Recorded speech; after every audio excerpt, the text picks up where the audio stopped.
I'm joined now by Alan Bloom. He was Cynthia Sommer's second attorney, the one who got her released, not the ineffective one. Alan, I'm so glad that you're here tonight, because when Cheney Mason brought up the possibility of ineffective assistance of counsel if Kohberger is convicted in the Idaho case, I immediately thought about you, and I wanted to get your thoughts. What do you think about that?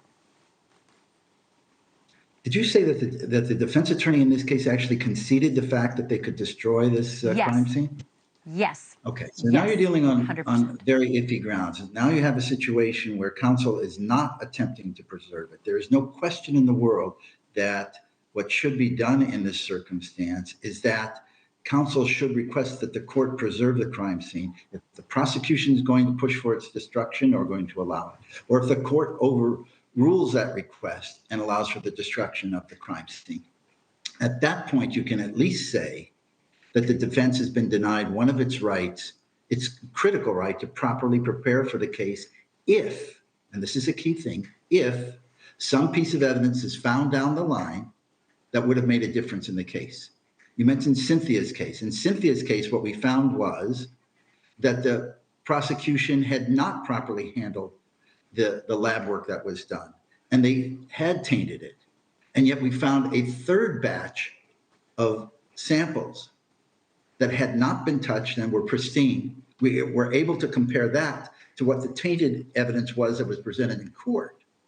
And we showed then that the evidence that was preserved showed that there was, as you said, no arsenic at all in his system. They would have to find that type of incredibly powerful evidence at the crime scene that wasn't available to the defense because it was torn down. You know how this works. I mean, you're a master of the courtroom. You never know what's going to happen in a murder trial. Most defense attorneys I've spoken with, and prosecutors too, say there's always something that throws them for a loop when they actually get to the litigation phase. So I guess the point is, why would you agree to this? Why would you, as a defense attorney, agree to tear down that house, knowing something could happen during trial and you can't remedy it with the house still standing? And your job could be on the line, because if he decides to throw ineffective assistance of counsel out there, that's on your head. Well, I'm not so much worried about the lawyer. If you want to know, I'm worried about the accused, the person who's charged with this crime, who didn't get a chance to present the evidence that should have been presented. Now, I'm not saying, well, I said that actually a little bit wrong. I said didn't get the chance. We don't know if there's something key inside that house or not. But you're absolutely right. Once they demolish the house, the crime scene is gone. There is no opportunity at that point to present something that might come up. And you also are right about something else. A murder trial evolves. It starts in one spot, and every case that I've done, and I've done hundreds of them, every case that I've done ends in a different spot. You can't predict exactly what's going to happen. And there is no way that this house shouldn't be attempted to be preserved so that it can be reviewed at some later point when that issue finally comes up. We don't know all the issues that will be presented at trial.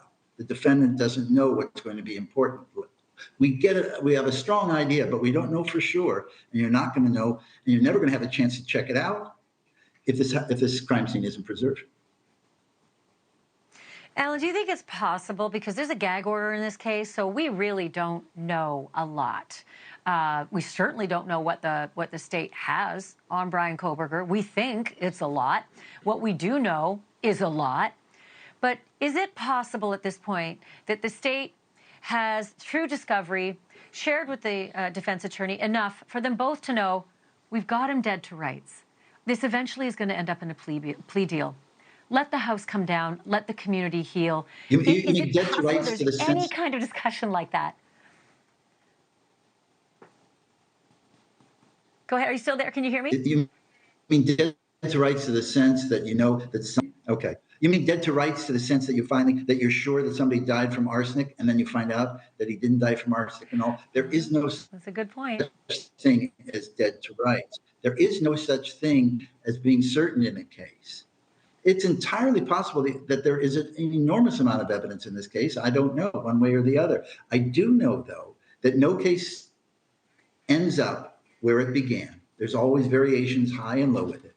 I do also know that preserving the third-party crime scene in this case is an essential thing that should and must be done. Whether the court's going to do it or not, then it's on the court. If you go to the court and you say, no, this evidence should be preserved, this should be preserved, because we don't know everything right now. I can send my investigator, my experts in there for a day or 24 hours now, but here we are in December. This trial is going to be a next number of months from now. We don't know what the issues are going to be presented. We don't know every one of those issues. And we should not remove the opportunity for my client to have a fair trial. Thank you for watching. Go to newsnationnow.com to find NewsNation on your television provider. And don't forget to click the red subscribe button below to get more of NewsNation's fact-driven, unbiased coverage.